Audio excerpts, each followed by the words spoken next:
दहेज प्रथा। मुझे आज अपनी गलती का एहसास हो रहा है कि हमने समधी जी के साथ कितना गलत व्यवहार किया। सच ही कहते हैं, भगवान की लाठी में आवाज़ नहीं होती। तुम सही कह रही हो प्रियंका की माँ। आज हमारे कर्मों की सज़ा हमारी बेटी को मिल रही है। यह सुलोचना और अर्जुन जी हैं। अर्जुन जी सरकारी इंजीनियर हैं और सुलोचना जी एक हाउसवाइफ हैं जो आज आंगन में बैठे अपनी गलती पर पछता रहे हैं। आइए जानते हैं उन्हें अपनी गलती का एहसास कैसे हुआ।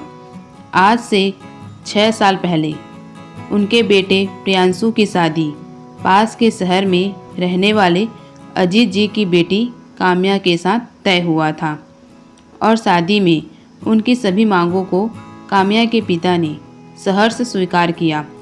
काम्या एक सीधी सादी और घरेलू लड़की थी।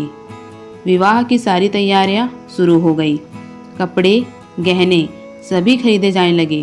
तभी अर्जुन जी ने अपने रिश्तेदारों की बात में आकर विवाह मैरिज हॉल की जगह 5 स्टार होटल से करने की शर्त रखी और कहा कि अगर आपने यह व्यवस्था नहीं की तो यह शादी नहीं हो सकती। काम्या के पिता ने उन्हें बहुत समझाने की कोशिश की, लेकिन अर्जुन जी अपनी बात पर अड़े रहे। अर्जुन जी ने कहा, मैरिज हॉल हमारी हैसियत के बराबर नहीं है। लोग क्या कहेंगे कि कहाँ रिश्ता कर लिया। एक ही बेटा है और मेरे बेटे की शादी रोज़ रोज़ थोड़ी ही होती है। शादी के कार्ड बढ़ चुके थे और बहुत सारी तैयारियां भी हो चुकी थी। इसीलिए काम्या के पिता ने किसी तरह कर्ज लेकर 5 स्टार होटल बुक कर लिया। शादी का दिन था और प्रियांशु की बारात नाचते गाते होटल पहुंच गई। शादी का कार्यक्रम भी शुरू हो गया, लेकिन तभी अर्जुन जी का गुस्सा 7वें आसमान पर चढ़ गया। चिल्लाते हुए बारात वापस ले जाने की बात करने लगे। काम्या के पिता ने उन्हें समझाते हुए कहा कि समधी जी, आप बिना वजह नाराज हो रहे हैं। आप पहले मेरी बात तो सुन लीजिए। आपके बताए अनुसार ही हमने सारी व्यवस्था की थी, लेकिन होटल वालों का कहना है कि कुछ लड़कों ने बहुत सा खाना बर्बाद कर दिया, जिससे खाना कम पड़ गया। तो क्या हो गया? शादी विवाह में तो यह सब होता है। और अब क्या मेरे रिश्तेदार भूखे ही रहे? अर्जुन जी ने गुस्से में कहा। काम्या के पिता और उसके भाई ने किसी तरह स्थिति को संभाला और शादी हो गई। शादी के बाद भी काम्या के ससुराल वालों की मांगे खत्म नहीं हुई। काम्या ने इस बारे में जब अपने पति प्रियांशु से बात की तो उसने कहा, मैं इस सब के बीच में नहीं पड़ना चाहता। दहेज की इस लेन देन ने एक बेटी को उसके माता पिता, भाई बहन के प्यार से जरूर दूर कर दिया था। काम्या शादी के बाद कभी अपने मायके नहीं जा सकी। जब भी उसके मायके जाने की बात करने के लिए काम्या के पिता आते तो उन्हें कोई न कोई बहाना बनाकर लौटा दिया जाता या कोई नई डिमांड बता देती। काम्या की ननद की शादी में भी अजीत जी को ढेरों सामान की लिस्ट पकड़ा दी गई, यह कहकर कि समधी हैं, इतना तो करना ही चाहिए।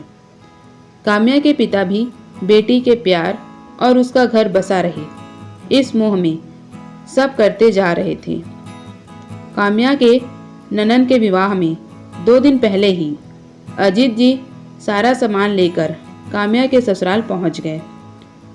सामान को देखकर काम्या की सास बोल उठी, ठीक है, हमें क्या पता था कि आपकी पसंद ऐसी है, नहीं तो हम लोग खुद ही पसंद कर लेते। ना साड़ियों का रंग अच्छा है, ना गहने की डिजाइन, और गहने भी कितने हल्के हैं। बेटी के लिए तो कभी आप दिल खोलकर खर्चा ही नहीं करते। हमारा क्या, लोग तो यही कहेंगे कि कैसे पिता हैं। बेटी के सम्मान और समाज के मान मर्यादा की चिंता भी नहीं है।